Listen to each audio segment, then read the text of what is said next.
Welcome, everyone. This is Beth Green, otherwise known as Granny Rocks. And hello, everybody. This is James Maynard, otherwise known as Sweet Baby James. And this is In a Revolution, Changing the World from the inside out. A little slow tonight.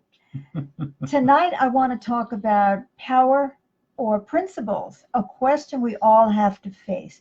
And I'm so happy to be with you tonight because I know a lot of people are stressed or distressed or any kind of stressed. And I would really like to give my perspective. But before I do, Sweet Baby James would like to introduce our show.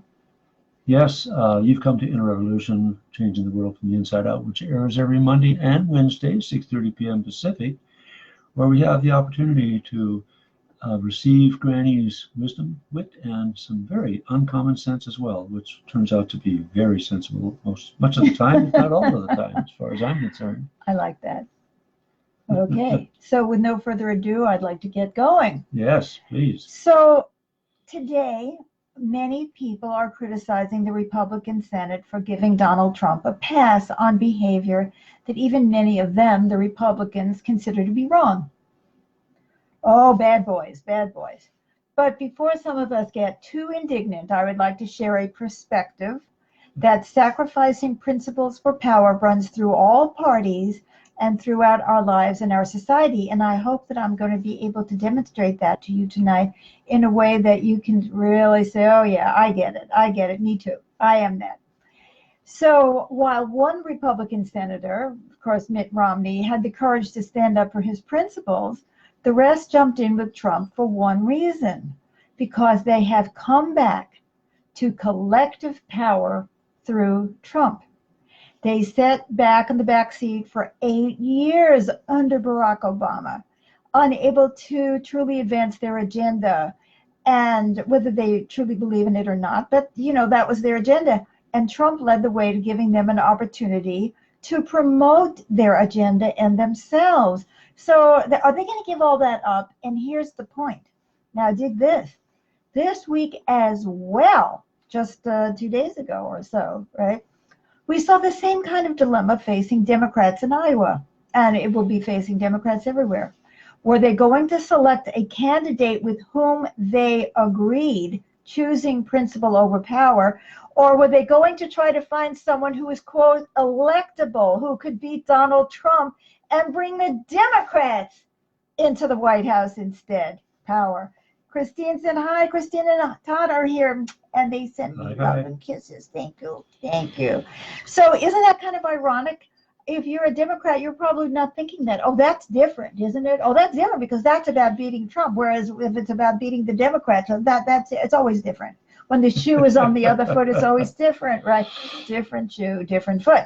And now it's not just in politics. Let's take an example out in the sports world. Jerry Sandusky, do you remember him? Yeah. Football assistant coach for Penn State. In 2011, he was convicted of rape and child abuse of many young boys.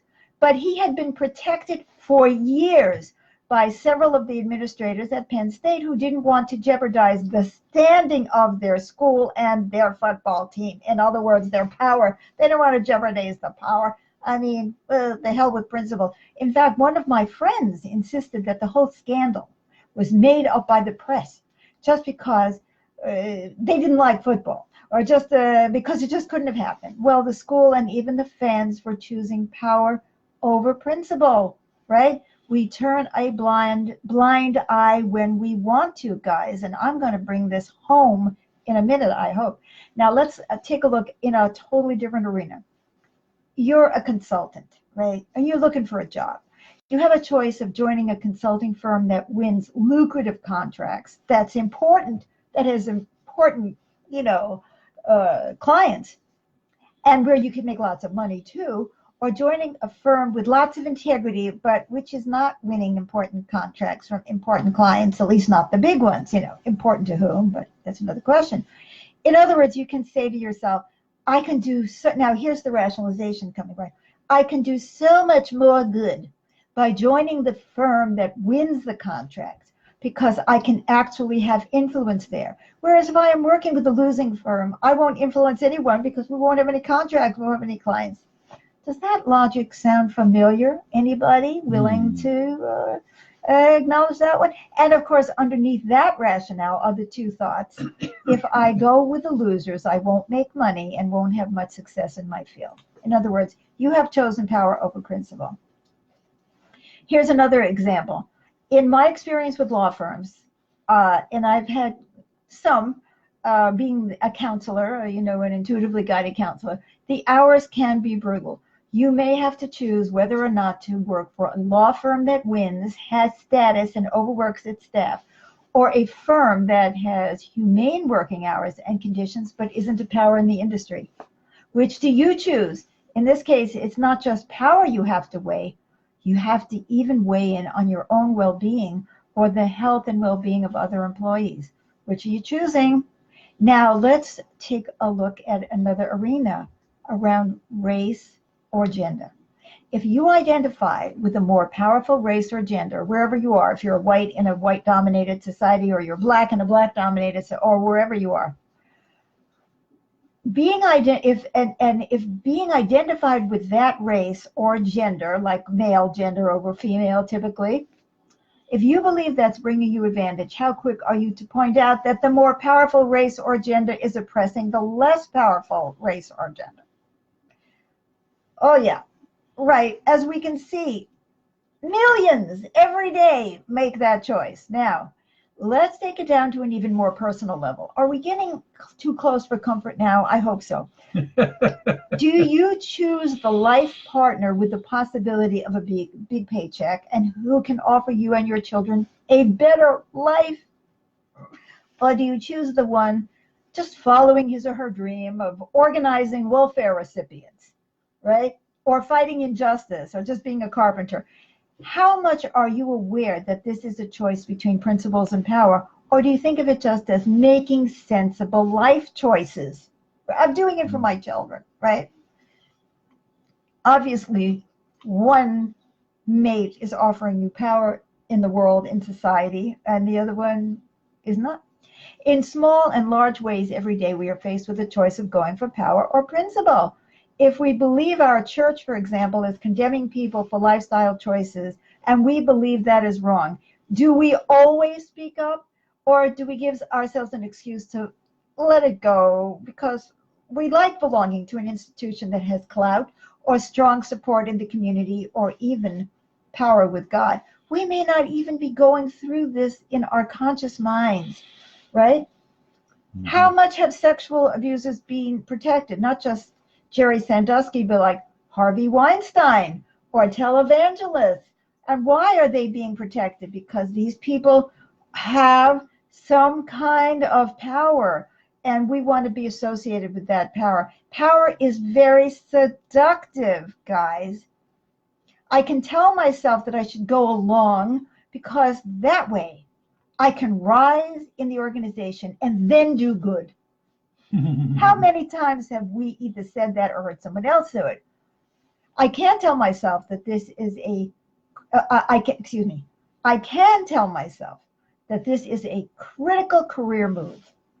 And I just have to do this because this is critical. Because the powerful, and by the way, I want to ask why we do this. Because the powerful can offer us the opportunity to increase our power, right? You're with a big guy and he's going to make you a vice president, right? And or they can offer us protection, the protection of the big firm, the wealthy or connected family, the dominant race or religion or gender. Now I'm going to tell you a sad story, which is an example from my own life. Oh, terrible. So, before my spiritual awakening in 1978 and then my psychic awakening in 1980, I had spent most of my life in protest movements. But at that time, they were dominated by men and their girlfriends. See, I'm almost 75 years old. That's the way it was. I was relegated to filing and bringing coffee. even though I was actually beyond the guys in knowledge of history, knowledge of principles, and I'm not bragging, I'm also of intellect. So finally, I mean, this was so frustrating, right? I found a women's organization that I agreed with. Oh my God. Yes, principles. I finally found something where I could say, yes, I believe in this. Great. And I was all in. And I was all in as a leader in that organization. And at several points along the way, I found the organization saying or standing for things that I did not believe in. But I sort of like, nah, that's not so bad, or no, no, that's not so bad. And I felt torn. What to do? If I left on principle, I would have been without this women's group. This is in the 70s. And I would have been without power again. I would have had to say, I would have had no say. And I would have been back to making coffee. Christine said, I can relate to choosing power over principle. And I can say I've benefited from others choosing principle over power. Our firm has become more healthy in many ways, work-life balance, inclusion, and diversity, because we have to in order to compete with other firms. That's awesome. So others' principle choices have forced us to be better. That is fantastic. Thank you so much for sharing that. So now I'm back to, what did I do? I would have been back to making coffee, and I am ashamed to say that I chose power over principle for a while. But the irony is that in the end, the leadership dumped me too for poor principles and lots of power. But you know, the truth is it was a good thing because it led me to my spiritual awakening. And there it is. So I'd like to kind of sum up this happy story. Tonight, when the nation is so polarized, let us remember, whether in public life or not, people are very similar. We aren't polarized in being inconsiderate, selfish, neurotic, scared, doing all of these things. We are not polarized. We're very much in the oneness when it comes to those things, right? Those who stand up for principles tend to be those who are exceptionally courageous, have nothing to lose, or have a giant movement behind them. So before we judge others for this fault, let's take a good look at ourselves. Let's also be exceptionally courageous, right? And finally, let's try to build a giant movement behind us, or that we can be a part of, that is based on principles and conscience, so we never have to make those choices again. So I have sort of wrapped up what I want to say tonight. James, is there something you would like to share? I'd love to hear it. We're not getting a lot of comments yet, but they will come. You know, when we put this out, it'll go out there, and then people will start commenting and all of that. Well, philosophers have generally said it's the choices we make that tell us what our character is, and tell us other people what our character is too. So following our principles over following the power is a character test. You know, it's an opportunity to demonstrate the courage of one's convictions, or if one lapses, then to learn from it and stand stronger after that. But let's build that movement, because people in general are not incredibly courageous, nor do they feel that they have the support that they need in order to take those principled stands. What we want to do on this program is to help awaken consciousness so that more and more people feel the support to make those difficult choices and not feel so alone and scared in doing it. So come back Mondays and Wednesdays to hear Inner Revolution, Changing the World from the Inside Out.